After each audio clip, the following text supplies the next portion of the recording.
Alright, we're back, and today we are going to talk about Space Quest 3, The Pirates of Pestulon. I will say Space Quest 3 is probably my favorite Space Quest of the entire series, even more so than Space Quest 4, which was also pretty amazing and probably my second favorite. But there's just something special about Space Quest 3 for me. I think it's all the tiny little references that are scattered throughout the show, or I'm sorry, scattered throughout the game. And so here we are in the intro where, if you recall, last time in Space Quest 2, Roger Wilco had to go into suspended animation because his ship was running out of oxygen. So now we see he's been picked up by trash cargo, and it's run by droids that don't really care about life forms. So it kind of picks up the ship and just kind of carelessly discards it, which jars the oxygen thing to open. And Roger Wilco opens his eyes. And see, it's stuff like that, like how they made his head like look around despite the limited graphics. I just think they did so much with this game. And so now we take a look. We are in a debris cluttered area. So we're clearly in a junker. So I've played Space Quest 3 a number of times, but there is a few things that I learned that was brand new to me in this game. So I know that I need that circular piece I was just looking at. Again, the TIE fighter from Star Wars, which is a bow fighter in this, the Acme rocket, and then that ship that you see to the right that says Jupe. Now, all this time, I totally thought it was a Star Trek, like the front end of a Star Trek ship that had crashed. I'm not super familiar with Star Trek, but today on the forum, Wrath asked, hey, what is that ship? And I saw Jupe and then 2 over on the next screen. So I looked up what I assumed would be Jupiter 2. And sure enough, Jupiter 2 is actually a ship from Lost in Space that looks exactly like that ship. So I learned something brand new. Space Quest 3 came out in 1989, and I've believed this entire time that that ship was a reference to some kind of Star Trek ship because it looks like the front of an Enterprise. So that was very shocking to me.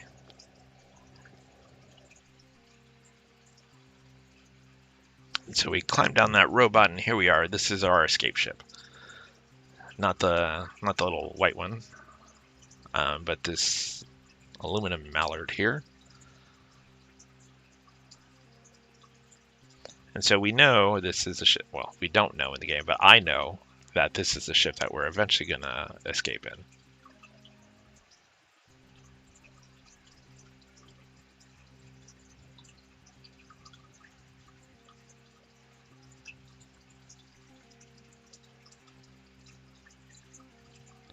All right, so now to find all the stuff to get out of here. So we already grabbed the wires from here. We need much more than just wires to get out of here, though. All right. So we're going to ride this thing up.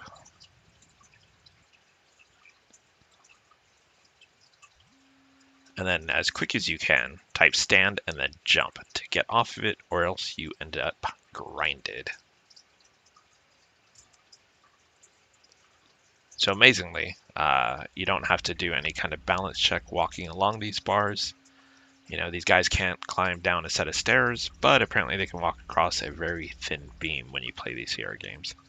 And I will say that's something that they did different in this game. You'll notice that when Roger Wilco goes up stairs, he actually will adjust and move, so you don't have to actually go left, right, left, right, left, right to make him go up the set of stairs.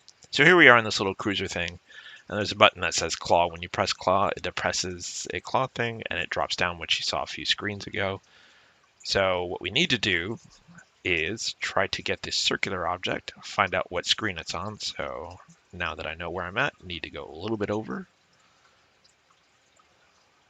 This should be the right screen, and then trying to determine where it's at. So now we drop the claw again. All right, so it's a little off. I'm gonna need to back up a little.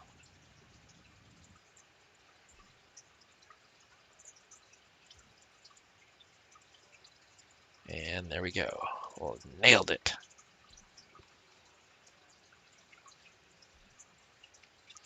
So So now that we have that, what we want to do is drop it off in the ship that we saw, the aluminum mallard. In the back of the aluminum mallard, there is a square hole for this circular thing to fit in. So now we just need to determine which screen is aluminum mallard, which is this screen. So it drops it off no matter where you drop it, even if it's the wrong spot. So we have to deploy the claw again, pick it up, and then adjust accordingly to go forward a little and drop again. And bam, nailed it. So now that that's in the ship, we're doing better.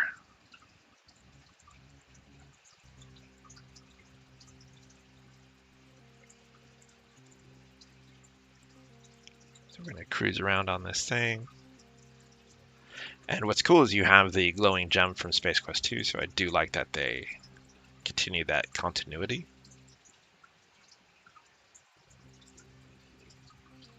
So you climb out, fall down here, and notice that you're being observed by rats, but when you look, it says you don't see them. But you as a player see these rat-like creatures. So again, only because I knew after you climb the ladder, you have to get the ladder. Because you're going to use that ladder to actually get inside the ship. So you'll head over to the south side, use ladder, and this lets you get up there. Now, you'll see me die a bunch of times, and that's why you see the little hand down below with the little fast forward icon. Every time I had to speed something through, like, because if you watch the non-commentary version, I probably spent about 15 minutes on the top of the ship trying to get it to open, and kept falling off and dying. And this is one of those deaths I thought was a little stupid for Space Quest 3, because you're not even falling very far. So in Space Quest 2, you can fall off where the mailbox is and get right up. But in this, you fall like 5 feet and you apparently crush your head. So it's an unusual death for Space Quest 3. I thought it would have been better suited if they just make you fall off and you have like dizzy birds flying over your head. So now what we need to do, we have the wires, but we're going to need a generator because the ship has no power. So we see that something is lighting up these lights. So I need to trace where this is at, and this goes to this wall.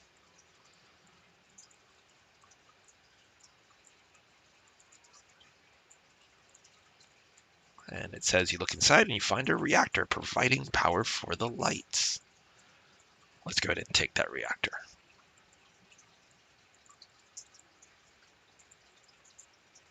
Climb ladder, get ladder.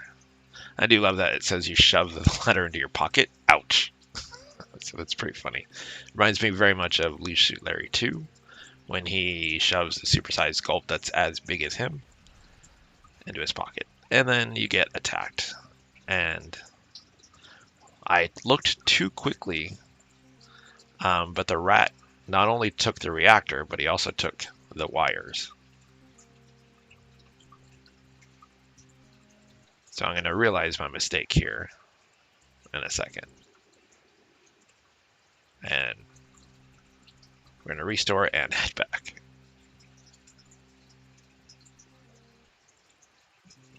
So what we have to do is head back towards the red area.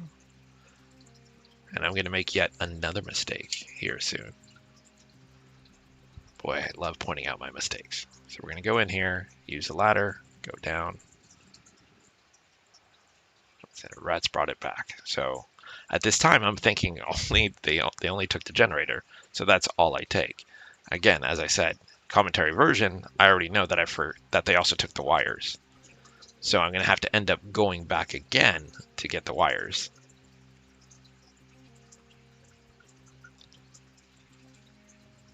And I say look rat, and there's no rats. So we're going to go ahead and cruise through. Climb back in. Head over to the ship.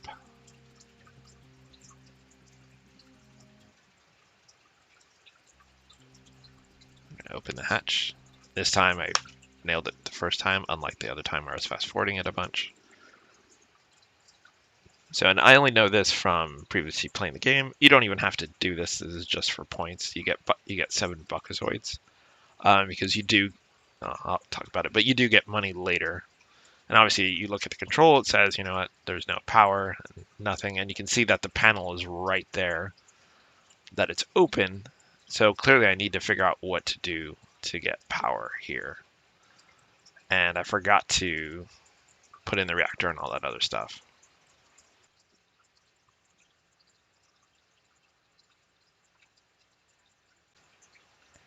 Wrath on the forums on crhelp.com/forums. You should go visit if you haven't already signed up to that forum. It's a great Sierra community. And Wrath pointed out that here on the screen that I wasn't moving. Now the thing is, when I play these games, a lot of times I'll get up and go get like a soda and go talk to the wife or whatever. And I usually try to make a mental note as to when I was just sitting here not doing anything to go back and trim it. This is one of those times that I forgot to do that. So I dropped the reactor in there. Now we're good. It says that, the wires are short. I go to go use wires and I don't have them. And I just said, hey, did I just dead end?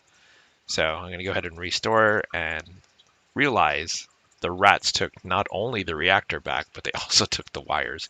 So I basically restored back to back in the rat den so I can get to the reactor and the wires back.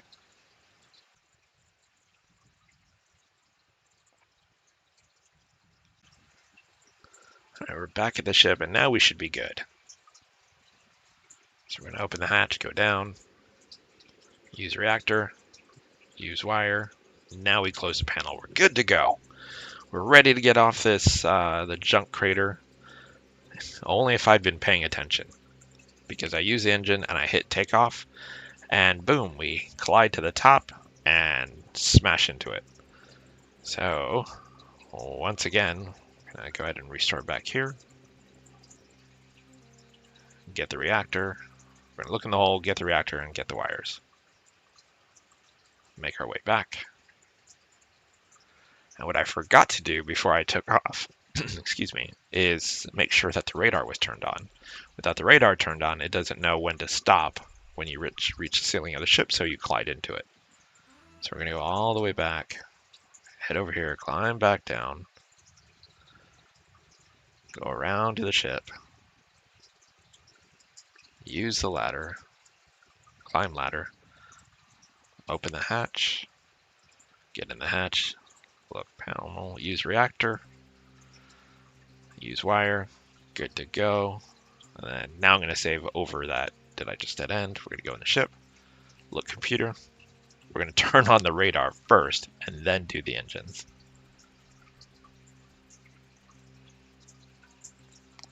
And then now we're going to do systems. Boom. And unfortunately, another mistake. So the blast shield is set for the front by default. When you go into the panel, you have to set it to be the back.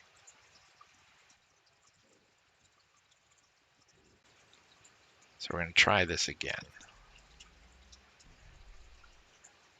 Do engines, radar, and then take off.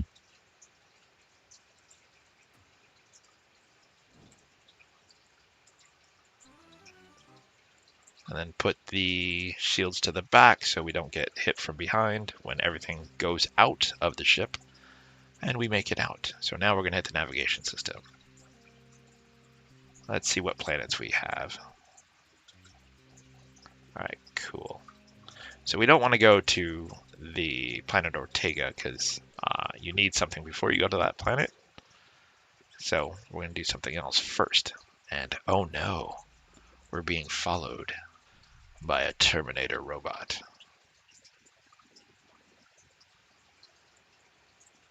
So here we go, and we're going to land on planet Fleabut, is how I pronounce it, and I assume that's intentionally how it's pronounced with the spelling. I love the look of this planet too, and the fact that there is a Terminator robot. And what I'll eventually do is there's two ways to defeat the Terminator robot. All of my life, since I'd played this game, I'd always beat it the first way that I show when we get to that. But there is a second way, which takes me quite a bit of effort to figure out how to pull it off. but it has something to do with those pods we just passed. So I'm going to cruise around, try to find where I'm going. That's my ship again, so I've walked in a full circle. And to me, I just want to see if this was a death scene, like if this was one of those creatures where they're down below, and when they sense movement, if they kill you, but it's not. You can't get out if you go forward, so you have to actually walk back to walk out. So here there's 2 signs. This part drove me insane. It says look sign, look left sign. So it says there's 2 signs, and I kept trying to look at the signs and like look at big sign, and then I wrote no, there's 2 signs. So then I thought read sign, and there you go. So you have to stand in front of it and read sign, not look, but read. Which okay, minor technicality. So we're gonna go ahead, read sign. If you go in here and you look at the controls, you can go up.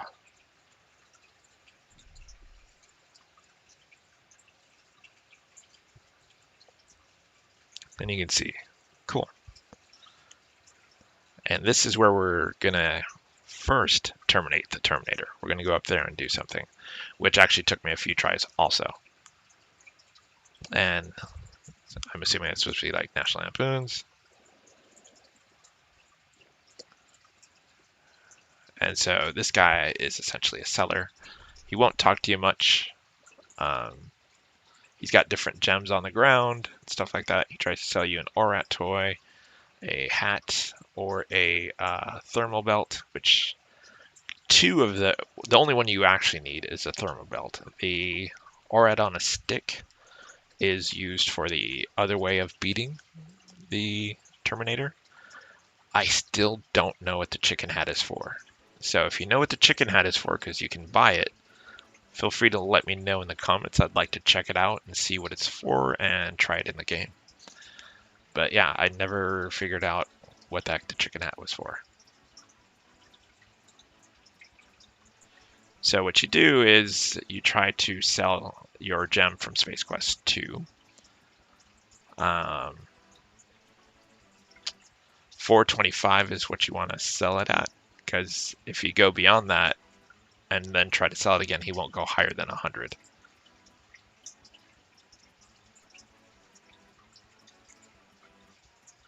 So I buy the ORAT on the stick, I buy the hat, and I buy the underwear.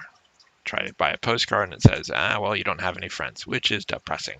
So as soon as you come out, the Terminator shows up, and he grabs you and says, you didn't pay for the whistle that you ordered in Space Quest 2 when you mailed off the mail order. So I've shown up to terminate you. But he says, I'm in a good mood. I'm going to give you a 10-second head start. Go. So I'm going to save that as I'll be back. Get to the chopper. All right, so we're going to go up the elevator. This, to me, was the easy one to beat him, even though this took me a few tries.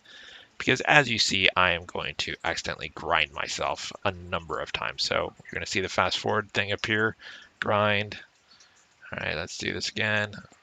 Got up there. Yeah, all right.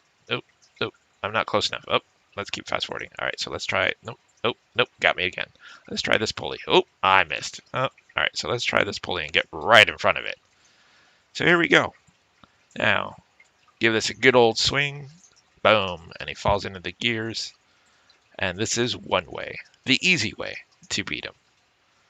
So we're going to go ahead and get the belt, which will turn you invisible. So now I'm going to go ahead and restore back to where he's still alive. And I'm going to try to show you the other way. And as you see, the fast forward button is going to show up. And it's going to take me a number of tries to try to get it right, because he either catches me or I get too close to the pods and the pods get me. So here we go. We're just going to zoom through it. All right. So something around here is where you want to be when you go through here. But he won't just show up if you stand there. So you're going to have to lure him. So you're going to have to go to the edge of the screen. Bam. He gets me, though. Bam. It got me. Bam. It got me.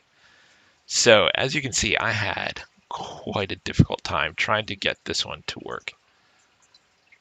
But it is possible. And I ended up a morsel for these things a number of times. And there was one time where I actually got it to work, but I forgot to save. And you'll see that you can't get close enough to actually grab it. So this is where the ORAT on a stick comes from. So what happens is you lay down, use ORAT on stick to get the belt. Now we got the belt. So we're just going to roll with this one and go ahead and get off this planet because there's nothing else to do.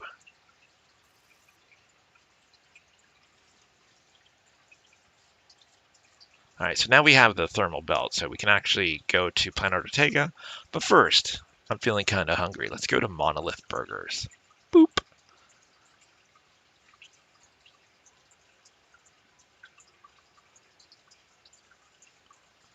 Now, the reason we're going here first, I mean, I guess technically you can solve the game without ever coming here. But what you're going to do is you're going to go over to the next side, and then you can see there's a guy there. Go up to him, says welcome. I'm going to go ahead and look at the menu first and see what I want. And who doesn't want a Happy Meal? Happy Meals always come with cool toys, right? So we're going to go ahead and get that.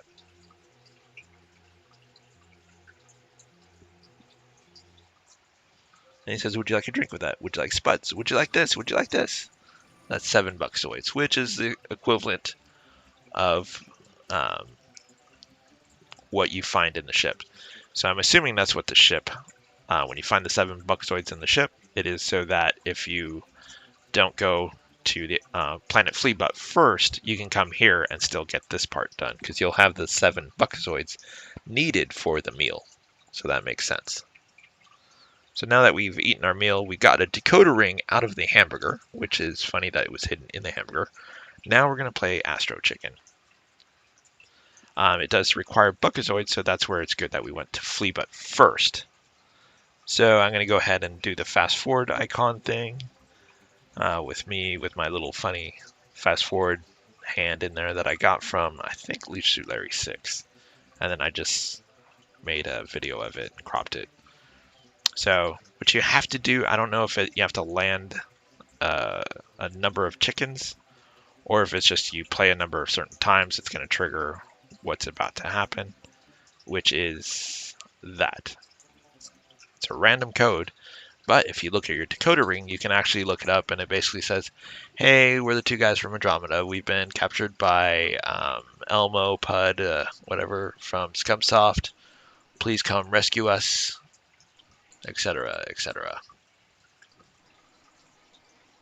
So now we have a mission. We know what we're doing.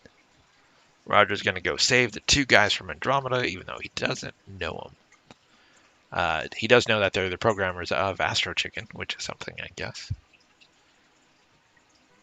So we're going to go ahead and set the navigation system.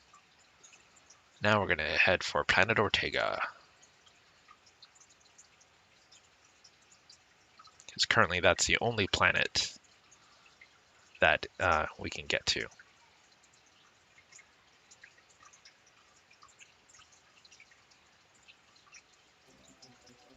All right, so before you go out, put on the thermal underwear that you got from Planet Fleabot.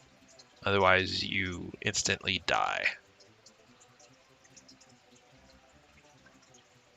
So now I'm going to go ahead and look around.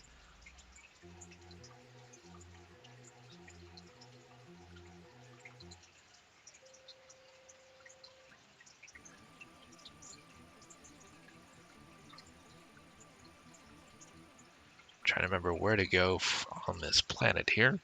I'm going to make my way here, and the plates will shake. So when they shake, you have to actually control Roger to keep him from falling off. So if you look here, there's a couple of guys here. Men with weapons. Pew pew! And they leave. Cool. So now we're going to take a look at what they were doing. We're going to go ahead and look at the telescope. And we see the planet Pestulon. Okay, so we know they're doing something with that.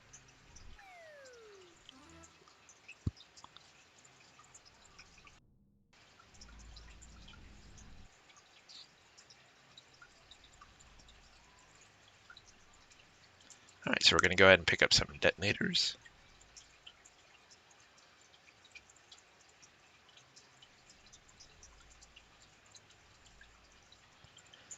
And then it says, oh, this thing is a handy metal pole. So we're going to go ahead and take that also. And my soda just exploded. All right, we're going to go ahead and head up here.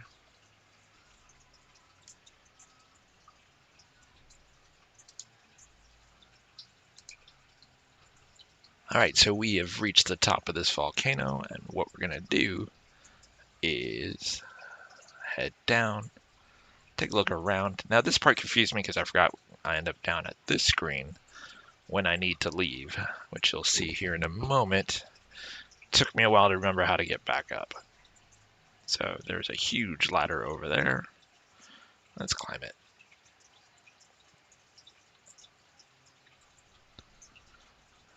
And I was pretty confident I was going to fall, just like I just did.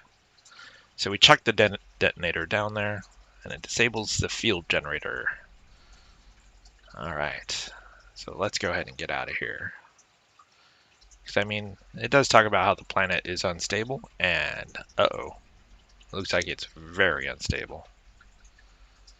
So this is what I was talking about. I'm trying to get back up those stairs at the bottom. I couldn't remember that literally just a second ago. It was around the corner. So give me a moment here. There it is. All right, let's get out of here.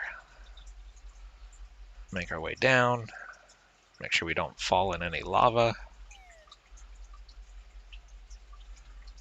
And uh-oh, it looks like the portion of this thing has fallen. So we're going to make an athletics check, DC 20. That's a D&D reference. If you don't get it, don't worry about it. So you use the pole that you took from the equipment to vault over, and it's time to get off this place. And now we have a new planet, or not a planet, actually a moon that we can go to. So we're going to set our navigation and we're going to scan. Nope. Nope. Yep. There's the moon Pestulon, and that's where we're going next. All right. We're going to go ahead and land on Pestulon. Press the button, get off the ship. This is another planet that I dig how they just make these look. So you head over, and then you say stay here. You use the belt from the Terminator, and you'll be invisible. So you can just walk right past the guards, and that's as far as it goes. So we're going to go ahead and press this button and continue on the way. Now, this reminds me very much of Quest for Glory 2 in the way it's walking down the halls. But what's weird is it's very hard to control Roger in this hall. Like, it is so easy to miss these doors. And every time you miss, it literally goes dong, dong, like as if he's walking full force into the wall. Which I suppose he is in the game, but it's just really difficult. So anyway, you eventually find a janitor's closet on the left. You put that on, and then you also find a vaporizer. So the vaporizer is going to have two uses. And now we're going to go into here, and this is full of offices. Now, in here, you have to vaporize every single trash can you pass. If you don't, they raise the alarm saying that you're not a real janitor of Scumsoft, and they basically send a flying robot thing after you. You'll see it once because it happens to me once where there's a trash can that I overlooked and walked by it. So we're going to find our way through this cubicle maze, which I thought, as someone who works in a cubicle environment, I thought this was hilarious. A little frustrating to try to find my way around, but hey, anyone who's worked in a cubicle environment probably understands that feeling.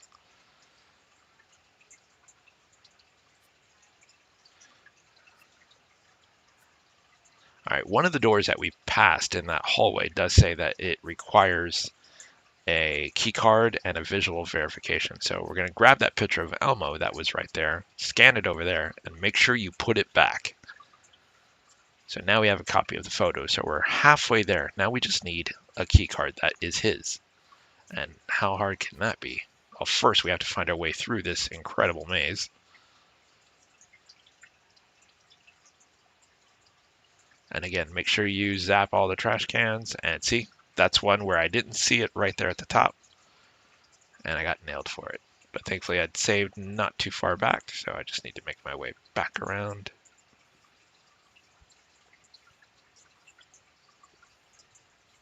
And then I become paranoid and gonna save every couple of times when I pass a trash.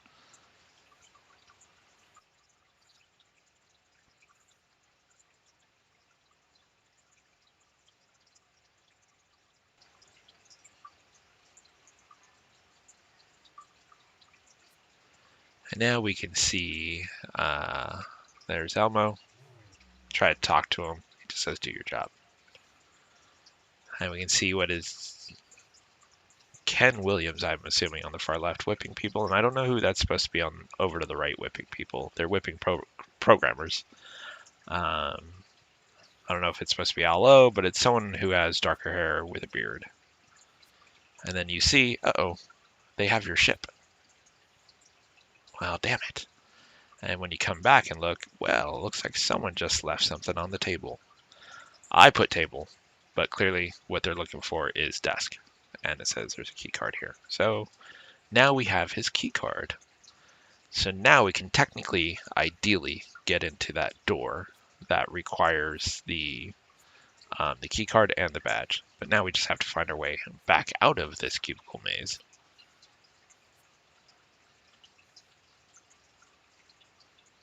So now it's a matter of finding that door again. Should be the next door that shows up, which is Bank Bonk right there. So we use the key card, then we use the photo, and we're in.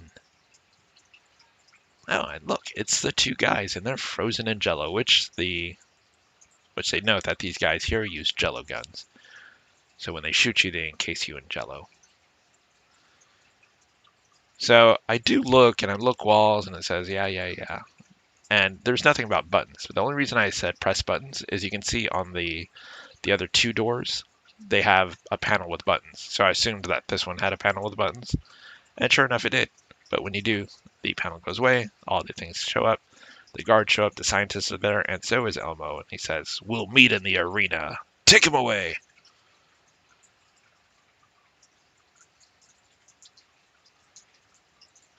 So they put you in this Rock'em Sock'em thing, which is what this reminds me of. It's an old game called Rock'em Sock'em where you're just pressing buttons and smashing at each other.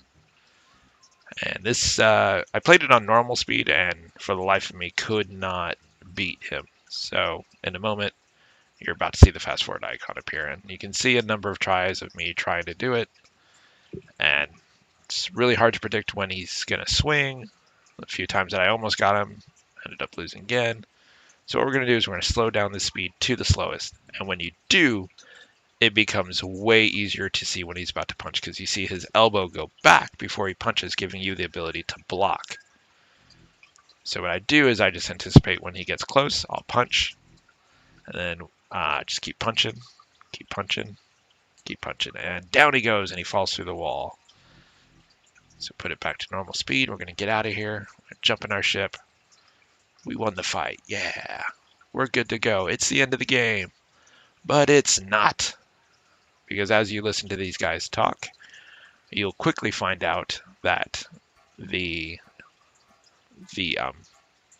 bad guys, Scumsoft, are sending ships after you. And here they come, warning, approaching from the back.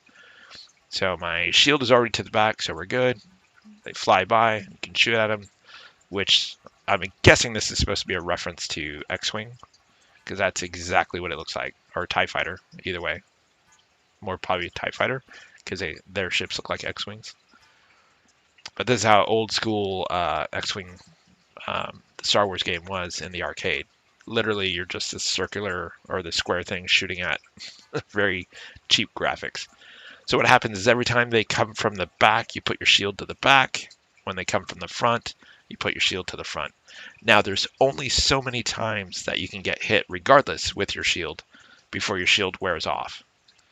Now, I was originally using the mouse to try to move and target, and I found out you can actually use, I was using the keyboard to originally try to target, and I found out you could use the mouse, which made it move so much quicker and made it so much easier. So you'll see, it says, man, oh man, you did it. And then you find out, well, there's no hyperdrive. They ruined it. And then one of the two guys says, no, wait, look, there's something here.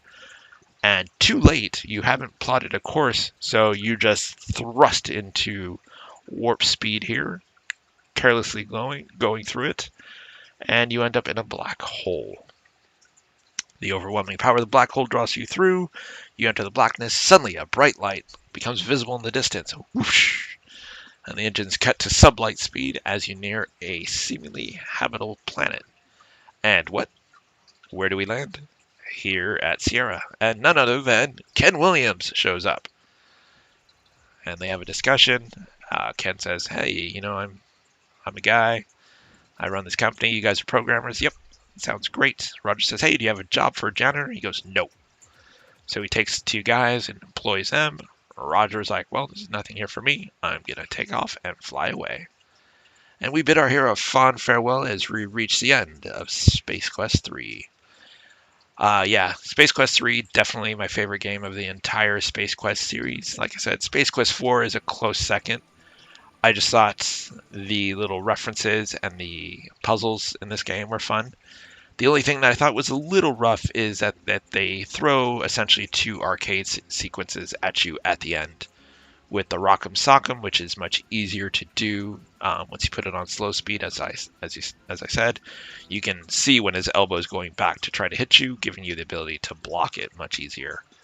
And then the ship thing at the end, right after that. So it's like back to back two things that are not puzzle related. It's more of dexterity of being fast enough to do something. Anyway, that's it for Space Quest 3. Hope you enjoyed it. If you like it, click like, subscribe, share, and all that stuff. See you next time.